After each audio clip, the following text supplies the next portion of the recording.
పహల్గామ్ మృతుల కుటుంబాలకు జమ్మూ కాశ్మీర్ ప్రభుత్వం ఎక్స్గ్రేషియా ప్రకటించింది. ఒక్కో కుటుంబానికి 10 లక్షల చొప్పున పరిహారం ఇవ్వనుంది.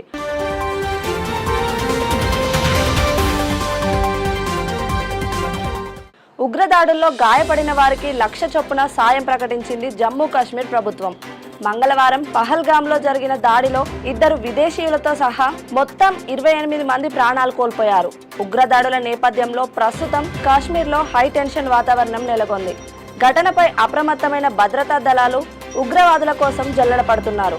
పహల్గామ్ ఉగ్రవాద దాడిలో దాదాపు 8 నుండి 10 మంది ఉగ్రవాదులు పాల్గొన్నట్లు సమాచారం.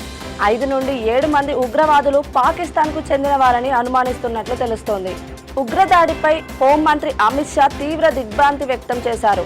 ఈ నేపథ్యంలో ఉగ్రదాడి జరిగిన ఘటనా స్థలాన్ని కేంద్ర హోంమంత్రి అమిత్ షా సందర్శించారు. బాధిత కుటుంబాలతో మాట్లాడి వాళ్లకు అండగా ఉంటారని ధైర్యం చెప్పారు. మరోవైపు ఉగ్రదాడి విషయం తెలుసుకున్న సౌదీ అరేబియా పర్యటనలో ఉన్న ప్రధాని మోదీ వెంటనే బయలుదేరి భారత్కు వచ్చారు. భారత్కు వచ్చిన వెంటనే ఉన్నతాధికారులతో సమావేశమై తాజా పరిస్థితులపై ఆరా తీశారు. ఇదే విషయంపై సాయంత్రం అత్యవసర కేబినెట్ మీటింగ్ ఏర్పాటు చేయనున్నారు. ఈ మీటింగ్లో భవిష్యత్ కార్యాచరణపై చర్చించనున్నారు.